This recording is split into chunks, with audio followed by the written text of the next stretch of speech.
1966 से लेकर 1970 तक प्रभुपाद जी ने जो है इतने ग्रंथ का अनुवाद कर दिया।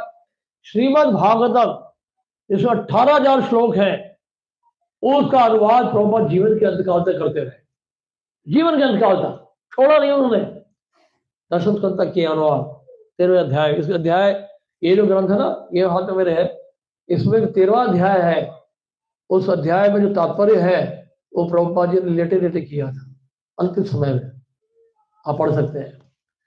तो इतनी तपस्या, अगर प्रभुपाद जी की तपस्या के बारे में सुनना चाहते हैं, प्रभुपाद अमेरिका जाने से पहले राधा दामोदर मंदिर में थे और वहां पे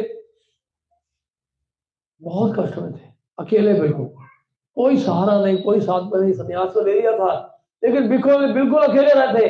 छोटा सा कमरा आपने देखा होगा, वहां फर्श में पंगल था, वहां पे उनके पास क्या कहते हैं, पलंग नहीं थी, कोई गद्दा नहीं था बिछाने के लिए। ये ठंड का मौसम, राधा दामोदर मंदिर में कितना ठंड पड़ता है वहां, बहुत ठंड होता है वहां। प्रभुपाद जी चादर बिछा के फर्श पे लेटे जाते अकेले। और प्रभुपाद जी उम्र होने वाली थी, समझ लो 68 साल 66 साल के थे, काफी उम्र हो गई थी प्रभुपाद जी।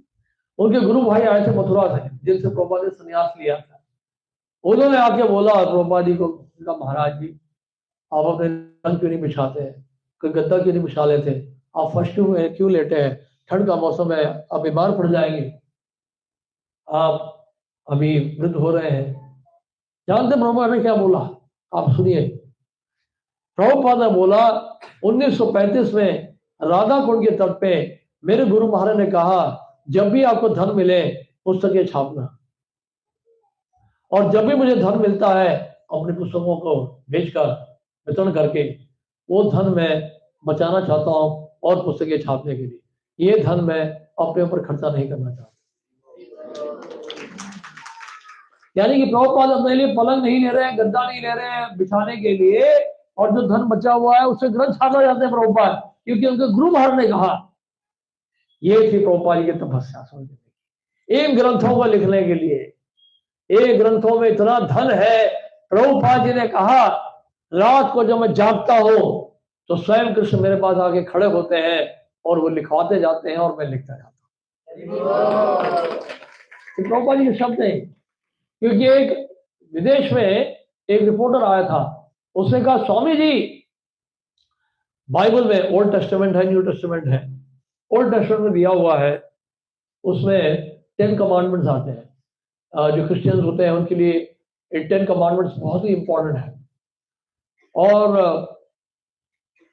उन्होंने कहा कि मोसेस एक सेंट थे जिनको भगवत कृपा से 10 कमांडमेंट्स मिले थे, है कि नहीं। तो उन्होंने कहा, जिस तरह से मोसेस को 10 कमांडमेंट्स मिले बाय लॉर्ड्स मर्सी, उसी तरह से आपके गुरु को भी क्या, यानी प्रभुपाद जी को भी भगवत कृपा से ये प्रेरणा मिली इन ग्रंथों को लिखने के लिए। प्रभुपाद जी के शिष्य ने बोला, हाँ। बोले, एकदम से बोल पड़े बीच में, yes, lord Krishna inspired my spiritual master to write this book. भगवान कृष्ण ने स्वयं प्रेरणा दी मेरे गुरुदेव को ये ग्रंथ लिखने के लिए। प्रभुपाद ने कहा कि मेरा शिष्य गलत बोल रहा है, भगवान कृष्ण ने मुझे प्रेरणा नहीं दी, Krishna personally dictated me to write this books. Prabhupada ने कहा, भगवान कृष्ण प्रेरणा नहीं दी मुझे, कृष्ण ने तो मुझे लिखवाया है, वो लिखवाते गया और मैं लिखता गया।